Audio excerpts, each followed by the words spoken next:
तूने मुझे याद क्यों नहीं करा रे कान्हा, तुझे मुझे याद क्यों नहीं करा।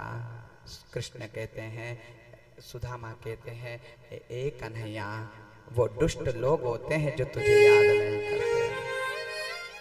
वो पापी लोग होते हैं जो तुझे याद नहीं करते। और तू तू तू कह रहा है कि तुझे याद नहीं किया है? तू तो मेरे दिल में बसा है रे कान्हा, तू तो मेरे दिल में बसा है? आज पहली बार कन्हैया भोजन करने लगे। सोने की थाली में, चांदी की कटोरी में सुदामा को भोजन करवाना प्रारंभ किया। तो सुदामा को ऊपर देख करके सुदामा ऊपर देख रहे हैं और अपने बच्चों की याद आई है। और जैसे ही बच्चों की याद आकर के कन्हैया कहते हैं, ए सुदामा, क्या हुआ? कुछ नहीं, बताना, बोलना, क्या हुआ तुझे?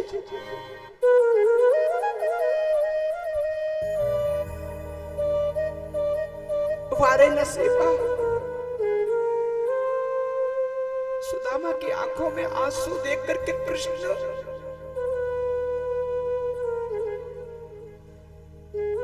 भैया बताना, तुझे क्या हुआ, तुझे क्या हुआ? सुदामा कहते, वारे नसीबा, यहाँ मुझे सोने की थालियों में भोजन करना पड़ रहा है। यहाँ मुझे सोने और चांदी की थाली में भोजन कर रहा हूँ और वहां मेरे बच्चे भूख के प्यासे मर रहे, भूख के प्यासे मर रहे। कान्हा, तू सब कुछ कर रहा कान्हा, लेकिन गरीबी को मजाक मत उड़ाना रे, मजाक मत उड़ा।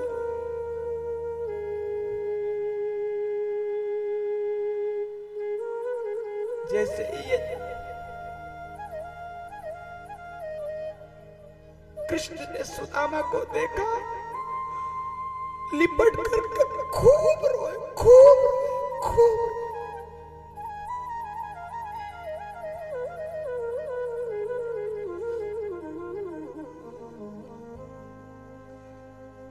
साई इतना दीजिए, जामे कुटुंब समाए, मैं भी भूखा ना रहूं, साधु भूखा ना जाए।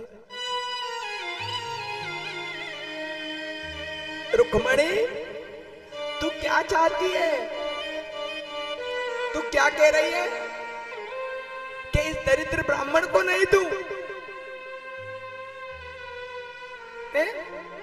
अगर ये ब्राह्मण नहीं होते ना तो कर्म भी नहीं होता, ये ब्राह्मण नहीं होते ना तो सत्संग भी नहीं होता, ये ब्राह्मण नहीं होता तो दरिद्रता भी नहीं होती, और ब्राह्मण नहीं होता तो धर्म भी नहीं होता, और ब्राह्मण नहीं होता तो रुक्मणी तू जो यहाँ बैठी है तू भी यहाँ नहीं होती। उस दिन का दिन याद कर, तुझे विवाह करने के लिए शिशुपाल आया था। अगर ये ब्राह्मण नहीं होते तो तू भी यहाँ नहीं बैठी रहती। और तू क्या कह रही है? दरिद्र ब्राह्मण के लिए रोना नहीं, मैं मेरे मित्र को इतना दूंगा, इतना दूंगा, इतना दूंगा कि कुबेर का खजाना भी कम पड़ जाए, कुबेर का खजाना भी कम पड़ जाए, कुबेर का कम पड़ जाए। हे मात्र शक्तियों, मैं आपसे यही कहना चाहता हूं, बिना माँ बाप के शादी हो सकती है, बिना खिलाए शादी हो सकती है, बिना पिलाए शादी हो सकती है, लेकिन बिना ब्राह्मण के शादी नहीं होती। हमारे यहाँ शादी होती है तो हजारों लाखों रुपए का बैंड कर लेते हैं, हमारे ब्यूटी पार्लर वालों को दे देते हैं, बाजा वालों को दे देते हैं, हजारों रुपए की मदिरा पिलाई जाती है, लेकिन जो ब्राह्मण कर्म करवाता है उसे चंद सिक्कों में समझा दिया जाता है। जो ब्राह्मण बचपन से तुझे, बचपन तक तेरे 16 संस्कार, बचपन से लेकर के अंतिम संस्कार तक ब्राह्मण करवाता है, और तू उसे 100 रुपए भी दे देती है, 1000 रुपए भी दे देती है, तो भी ब्राह्मण संतुष्ट रहता है, तो भी वो आशीर्वाद देता है, जजमान तेरा भला हो, तेरा भला हो।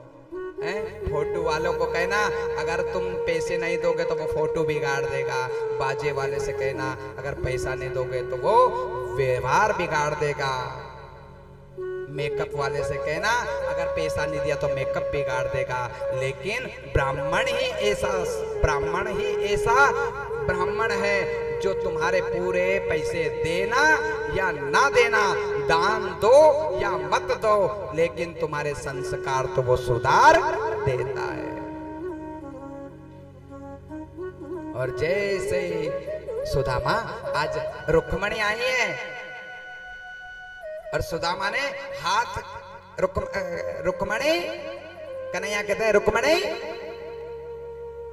मेरे मित्र को प्रणाम करो। जैसे ही रुक्मणी आई है तो प्रणाम किया है। सतधामा आई है, कालिंदी आई है, वृषबंदा आई है, 16,108 रानी आने लगी तो सुदामा तुरंत कड़े हो गए, तुरंत कड़क हो गए। क्यों रे क्यों रे क्यों रे क्यों रे काना, कानला कानला कानला, ए काना कानला, ये कौन है? उन्हें कि ये सब तेरी भाभियां हैं।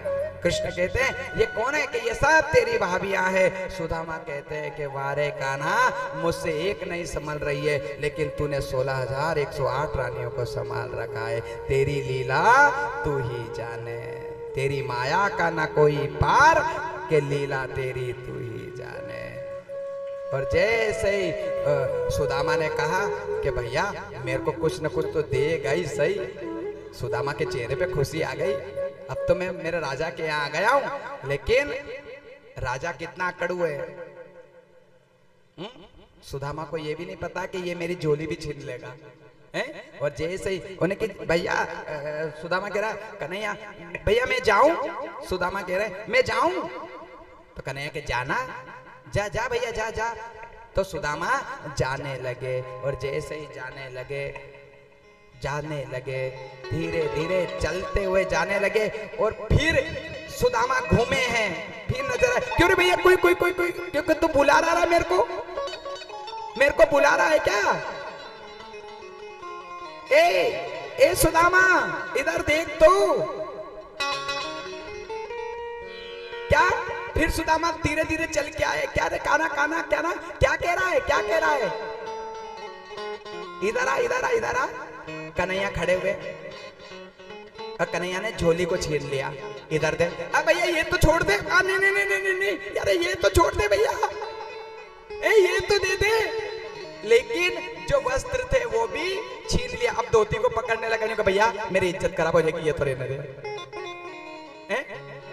नहीं नहीं नहीं, हाथ जोड़ो।